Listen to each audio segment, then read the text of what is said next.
Listen, I'm just saying that this is not as cut and dried as some people were making out when Hearts dropped into the bottom six.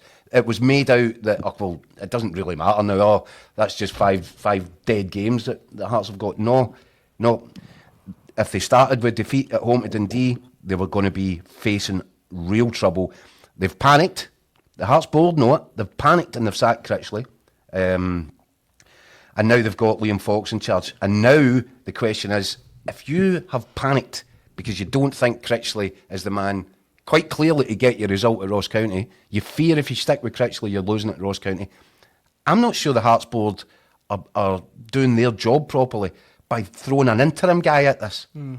Asking a guy to come up from the academy, the training ground, and take charge of this, knowing what's potentially at stake. Aye. I think Hearts need somebody experienced, and I'm going to throw forward two candidates right now. Go for it. I'm going to throw forward the obvious one, which I threw forward the last time when they gave it to Critchley. When the computer said go for Critchley, Jacko Town said go for Derek McInnes. It's the easiest, most obvious solution. Of course, it's Derek McInnes. He's a phone call away. So Derek McInnes is what now. That's complicated, isn't it? Because he's in the same relegation battle. You'd effectively be asking Kilmarnock to take their manager so that he might send Kilmarnock down and keep Hearts up. So that's complicated. I get it. And there's another name I'm going to throw at you because I don't think that anybody will really give it consideration because he's been out of management for a while, and I think people assume that his career trajectory has gone a different direction. Stephen Pressley. Stephen Presley's such a connection with the Hearts fans, and I know that relationship has had its ups and downs. Ups and downs, yeah. But he's a guy that he is analytics. He's all analytics. He's at Brentford. He's been working with the first team there for 4 years. He completely gets it. He's completely attuned to how these data-driven clubs work.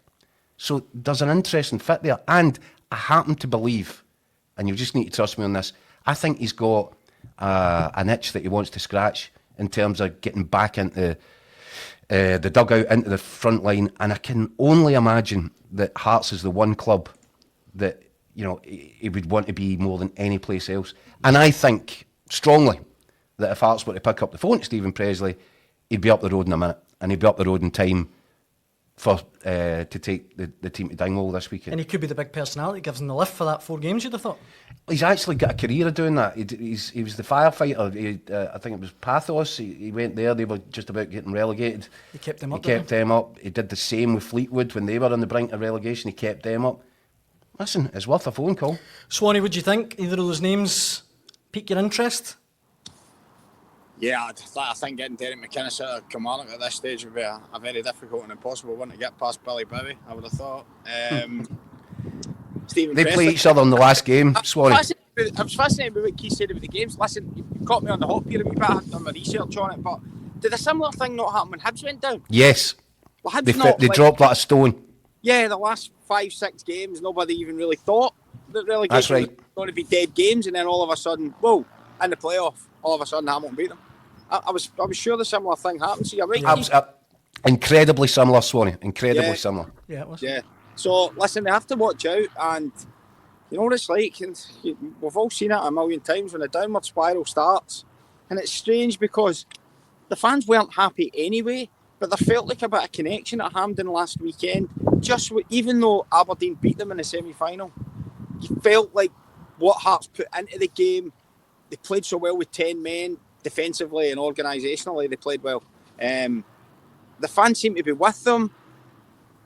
And then this week it's just all gone wrong again with the statements about decisions for coming for the top of the club. And then that result yesterday was just a disaster. That was. I know what you're saying, Keith, about panicking. And I do tend to agree that if you're going to put the guy in charge, then you've got to let him see it out. But it's clearly a case of what was on display yesterday. I didn't see the game myself. I was at Tannadice, but clearly what was on show yesterday sent off serious signals that these next 4 games are a big danger if they don't do something. And Liam Fox has been in. That's the one thing I would say. Liam Fox has been in taking charge of top teams. So I'm not sure he's a complete rookie. I think he'll be able to steady the ship just about enough. That's probably the road they'll go down for the end of the season. Would you thank them for it if you were Liam Fox, Swanee? You get thrown into this. This is the ultimate hospital pass. Aye. Yeah, I know, but I mean, you can only imagine having been an assistant manager and worked in staff. So I'm quite sure Liam Fox has his eye on maybe being a manager himself at some point. So maybe he'll see this as an opportunity to go and lift it. Now, whether that would mean he would get the job on a full-time basis, I've got no idea. But all you can do is take the opportunity that's handed to you. So. And my last question to you, Swanee. My last question. It was the Jamestown Analytics that basically picked Neil Critchley, identified him when nobody else would have identified him. When, you know, I was saying Derek McInnes at that point was the obvious answer. Did they trust the computer? Did they go back to the same computer that gave them Neil Critchley, ask the same question, and trust the computer again? Yeah, I just think with 4 games to go, I'm not sure the computer will be getting turned on for this one. I think it's late, pretty much late. I couldn't imagine them giving Liam Fox 1 game and then going and getting somebody for the last 3 games. I just don't see it. I could be miles wrong. If it all goes wrong this weekend and they think they need to do something else, like you're suggesting, Keith, maybe give a phone call to Stephen Pressley or something. I don't know, but you would imagine Liam Fox will probably do enough to make sure Hearts stay safe, and then they'll revisit the situation in the summer. Now, you get the impression that Hearts are going to be buying all into this.